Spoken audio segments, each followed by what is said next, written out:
Now, today we're going to try using this interactive technology because as a scientist I actually don't prove anything, I just fail to disprove it. So some of the work that I've done, hopefully you'll disprove its validity. So as you can see here, there's a bit of damage going on, and they're due to the bad guys, but I thought I'd introduce the good guys first, so I'll put the acknowledgements up first so it'll allow more time at the end for questions and stuff like that, and answering questions to feed back to me. And the other thing is feel free to ask questions as we go. I want this to be as interactive as possible because I need your help with gaining more information on these guys. But this has been particularly driven, this research, over the last couple of years by growers on the ground wanting to find problems. I've been working very closely with them and agronomists and a heap of people from industry. So it's been a team effort to put together what we have done so far. I'll do a quick run through of the species, mainly to refresh you with IDs, but I introduced all this information last year and most people are fairly aware of the different species that are causing problems. So of course you have the black keeled slug, that's that ridge along there is the main thing, and also its eggs are slightly bigger than the other species and they're always actually laid in the ground, not on the surface. So this guy burrows a bit. This is probably the most prevalent species. That breathing paw there is at the back of the mantle, and when you poke him he has white mucus. This guy is generally not considered a pest, but it's closely related. It'll probably end up being called Duroceras invadans. The Germans have determined that this is actually a new species, and so we're collecting slugs here to also feed into actually what species we have in Australia, because we might have a couple more than what we thought. Traditionally it was suggested it was more common in pasture, but I argue against that one. So that's one of my hypotheses, is that's not true. This one here is not considered a pest, but has shown up in a couple of particularly high rainfall sites. So you do get this species from historical records over in Tasmania, areas around Ballarat. So here it's particularly relevant. And I did manage to find a locality of them up on the escarpment in New South Wales, up from Arden. So this guy is about and is a major problem in Europe, and unlike the other guys that, although they're hermaphrodites, being both male and female prefer mates, this guy will actually do it with itself. So he's probably more of a problem because when molluscs start doing that, they can really crank out their reproductive output.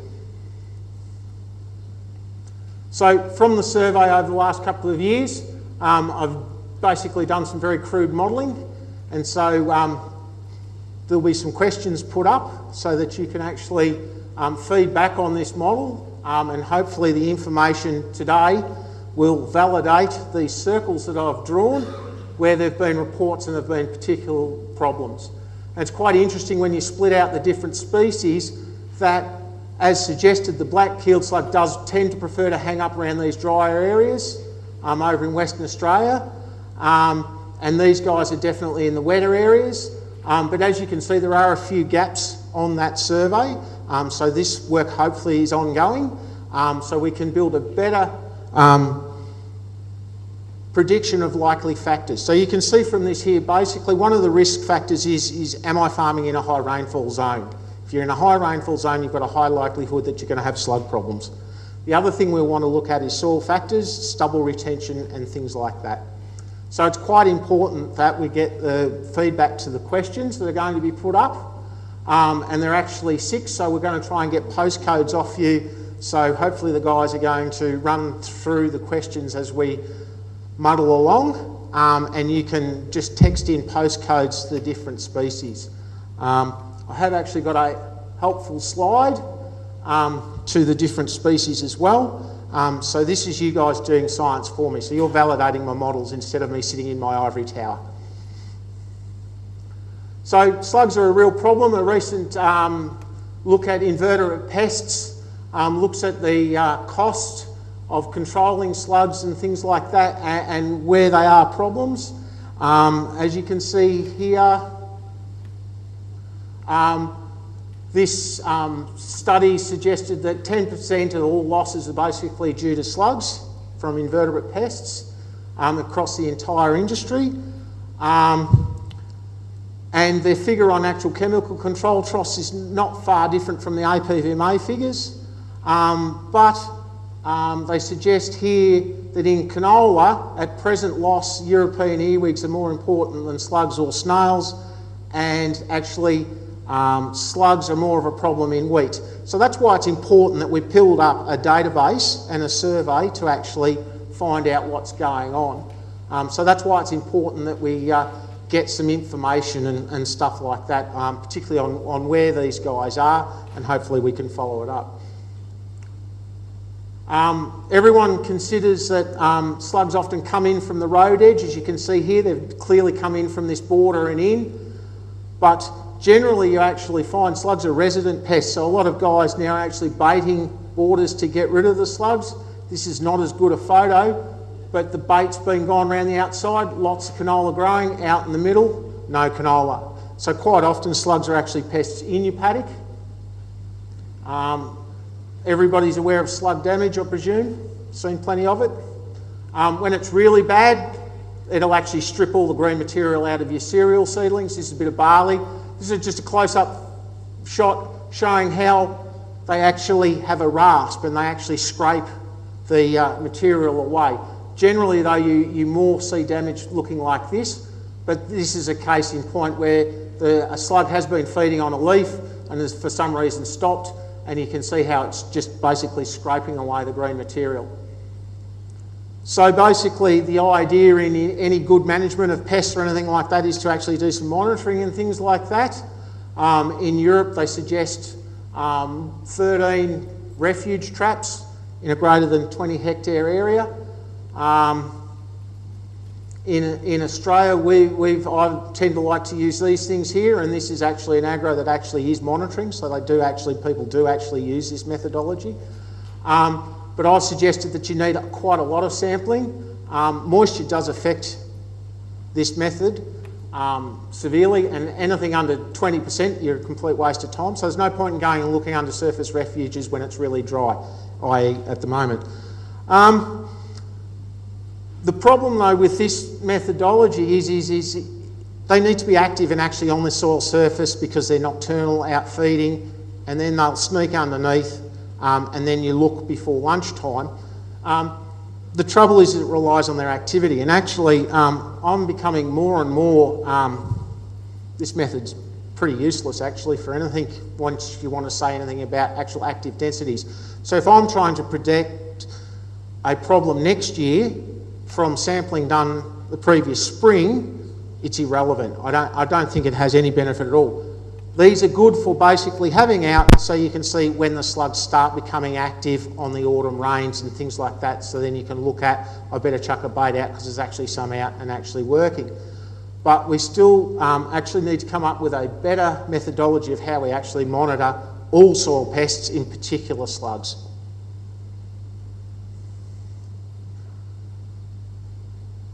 So it's actually probably better to actually, so again this sort of decision tool I'm trying to build up is try and understand actually where my problems might be in the paddock, and my job as a researcher is to try and work out spatially why have I got this population down this end of the paddock. Now it might be just because of moisture, it might be because it's a heavier soil type, so the general thing is you find slugs in heavier soil types. I might argue that actually it's got nothing to do with soil type at all. It's actually to do with the moisture holding capacity of the soil and you retaining stubble on that soil, and the associated thing with retaining soil moisture in your system is heavier soils tend to hold moisture for longer.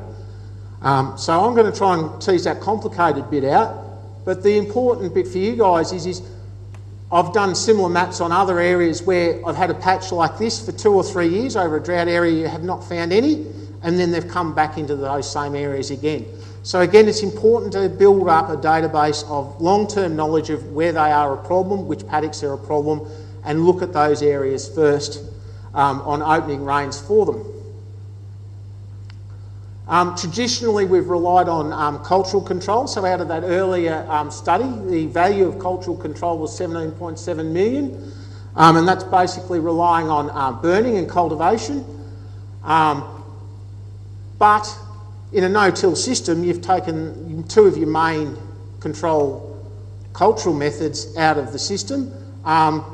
We were hearing earlier this morning about diversifying your enterprise, but if you're a cropper only, you don't have that option of sheep either. So you're left with trying to remove volunteers. Also rolling after sowing to get rid of any surface clods has been shown to be very effective. So I recommend anybody in a clay soil type to be rolling with a rubber tired roller after sowing. Again, just a reminder of the different species and to fill in postcodes and that. So we might even pop up to question 3. So we can get postcodes on the different guys. So we've done this guy here, and I think the next question we'll get on to this guy here, which is the one with the clear mucus. So this is just reiterating the cultivation thing. Now, everybody hates my graphs, but the reality is slugs and snails are extremely variable, so these are standard errors of mean.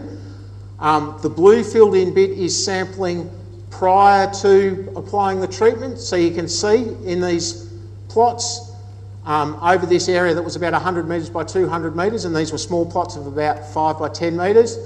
There's a lot of spatial variability. This is why you need a lot of sampling to have any idea of what's going on over your paddock.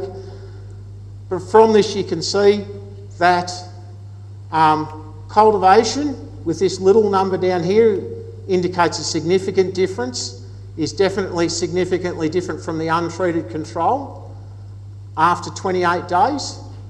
All the other things failed to control surface active slugs a month after treatment. But the baiting worked quite well. The double rate, so having the same numbers there, is not significantly different from just the normal label rate of bait. Yep, question? That was done at the same time as those treatments, but that timing thing does give you a long-term effect. So I haven't actually published this result. I have got some data where the cultivation was on a summer thunderstorm in about late February, early March, and we saw reductions of 50% in populations right out until August, September. So it's about changing the habitat so there's not as much moisture, so they're less likely to breed in it. So that's the value of the early cultivation. And all these sprays up here, having the same number as the untreated, are basically not significantly different.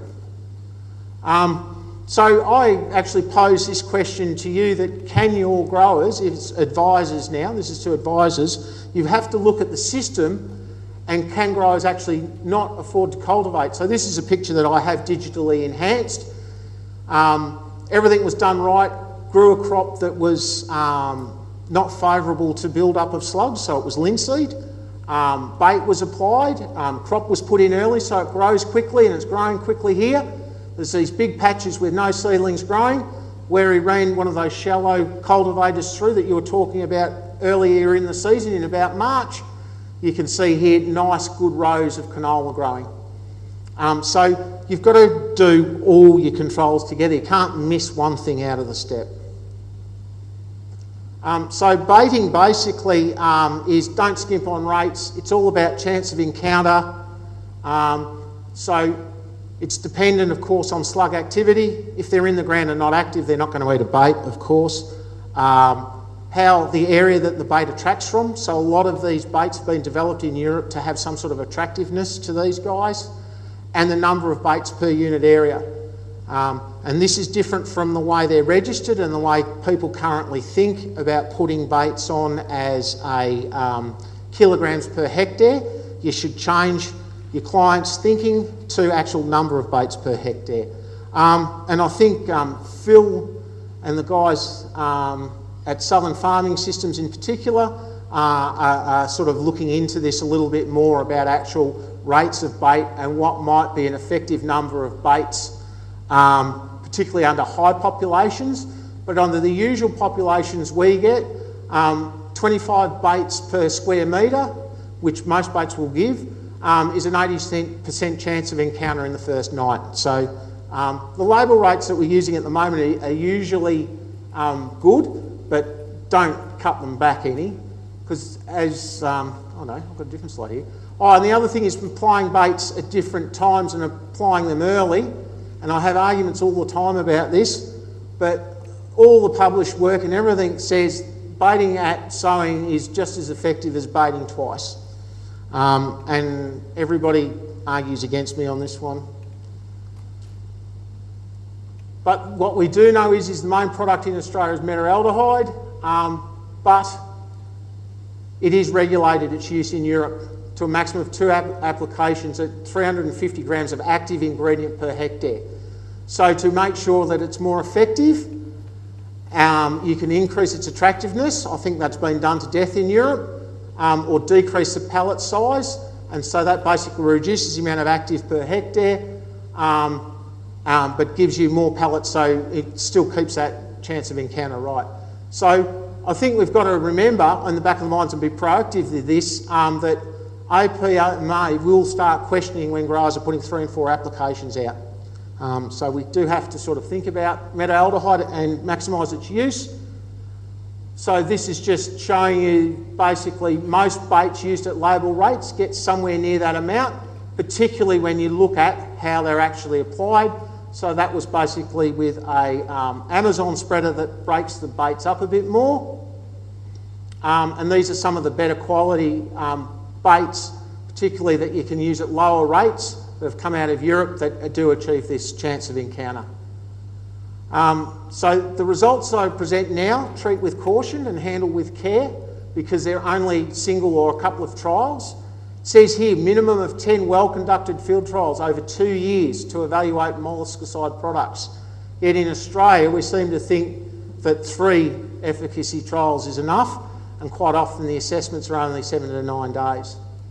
Again, just to remind you, but we've moved on from that, so we're on to questions, so we'll move on from that. So this is a field trial against small plots. That's the grey field slug. As you can see here, the grower practice of putting 2 baits out, 1 on the first rain and then 1 about a month later, because he won't listen to me, even though he's a good mate. You can see the various baits. Some baits work better than others. The S's are the industry standards. And again, I'll reiterate that the double rate did not seem to work any better than the label rate. But rain did reduce the efficiency, particularly of this guy here. We had a rain event in there. And so at the standard assessment at 12 to 14 days, that one actually had a spike, and that was because of rain. And why is that so? Because you start to get fungal degradation, particularly on these dry extruded based products, whereas some of the other baits at 13 days, their integrity is quite good. So some of the better baits may be working a little bit longer. So we need more trial data to back that up. Field trial, yeah, the baits are better than the untreated control for the grey field slug, but the black keeled slug, it's very noisy, and that's why I present my data as error bars, because it's all over the shop. And this was an unreplicated trial, and so be careful of results from field trials.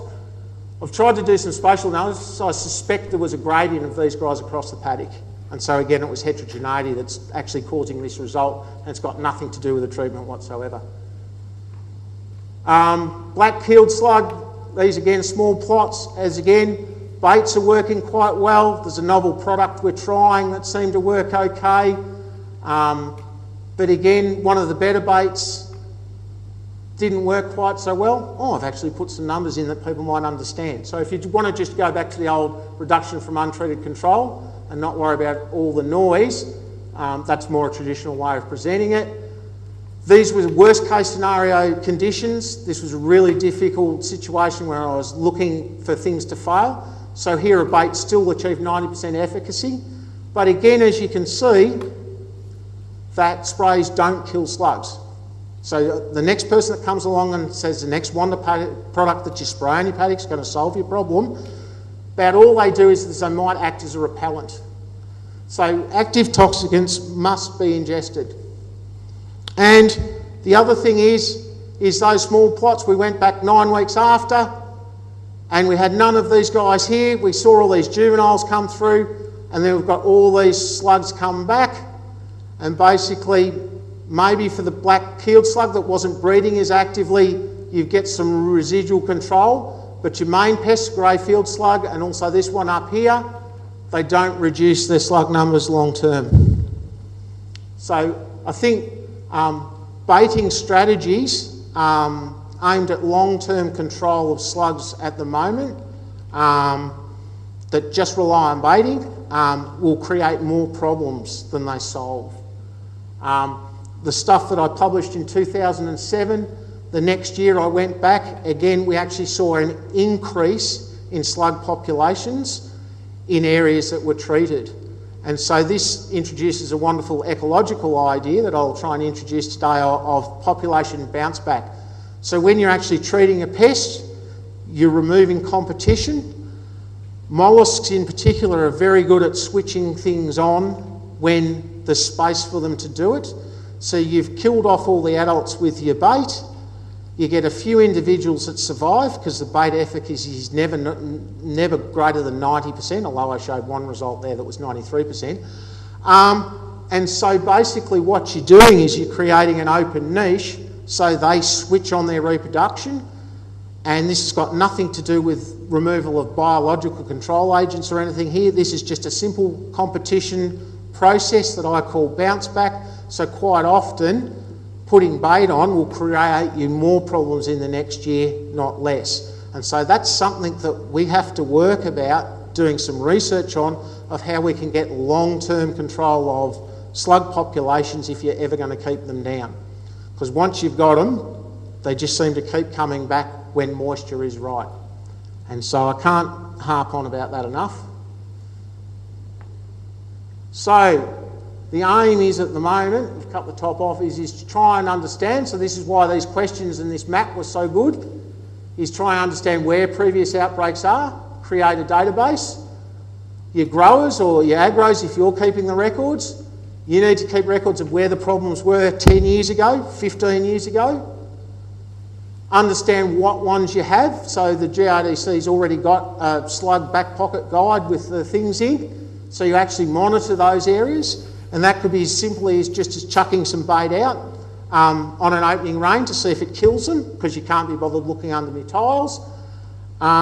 Then my job is to try and understand more about these factors, and if we've got more than one of those factors, then you need to look at a number, trying to use all three of these control options to try and get on top of your problem. And I don't think any one method will likely control it. So the take-home messages is no one control method will work. I think your growers have seriously got to consider cultivation in their operation. I think it's vitally important to get your crop up and growing. So the slide on the first one, the grower there burned his stubble, put bait on, baited multiple times, and the crop just wasn't growing that well, and it kept getting hammered by slugs, but also by Portuguese millipedes and earwigs, and it just was never doing. And so eventually we had a bright idea. How about we dig down and have a look in the soil?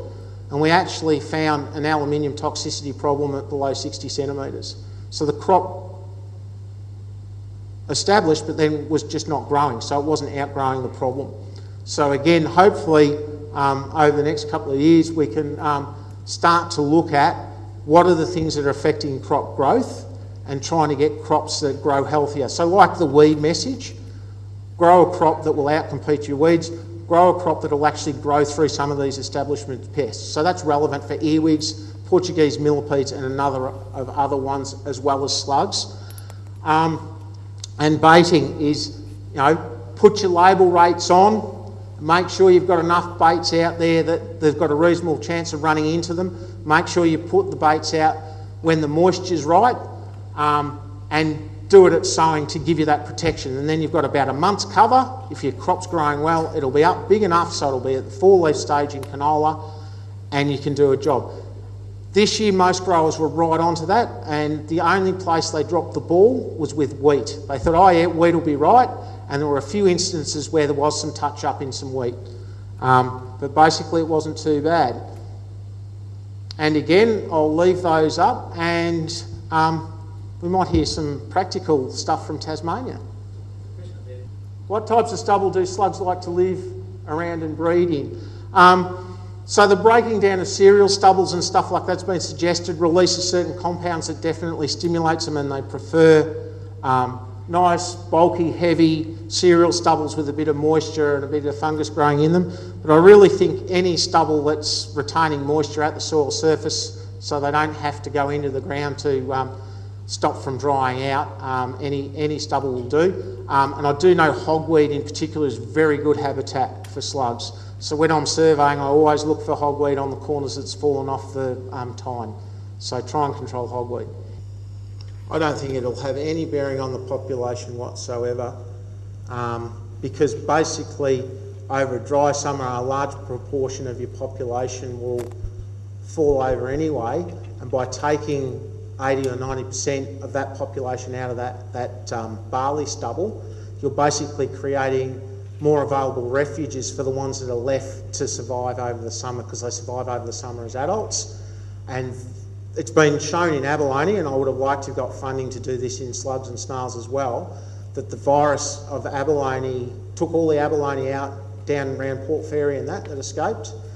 They live in the sea, of course, but they thought, oh, these will never come back.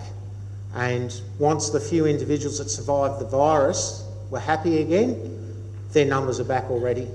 And so some research that's been done on these guys shows that when an individual grey field slug is left by itself, it will self-fertilise, and it'll turn its egg production from, I've put a value in the book of 1,000 eggs, but anywhere the suggested literature is 800, that'll increase that reproductive rate 4-fold.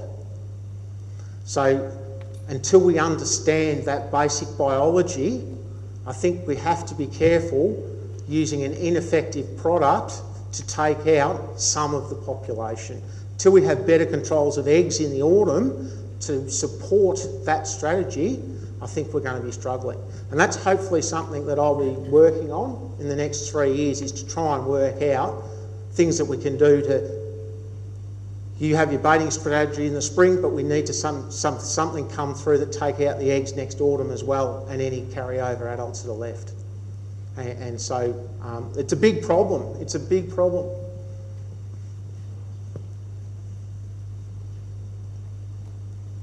It's so dry now, Michael, and it stays, say it stays dry right up until mid-April when we start dry sowing canola. How much rain would be needed? Say we get 20 mils that would germinate the canola, would the slugs come up from depth? You'll get a few of them come up at that. That's the problem. You won't get the whole population come up. You'll get a few of them come up. And that's where multiple baiting strategies are sometimes required, particularly when you get these split germinations. So that trial data I showed you on those grey field slugs, that first baiting was carried out on about 5 mil of rain. That crop was basically sown in fairly dry conditions. I tried to do the seedling counts as well. Of course I couldn't, because I got split germinations. And so in that situation, the single baiting right at sowing did actually work quite well, but the grower was quite prepared to go back into that trial plot and rebait again at the end of June. Michael, is there any danger of resistance to any of the baiting ingredients that we're currently using?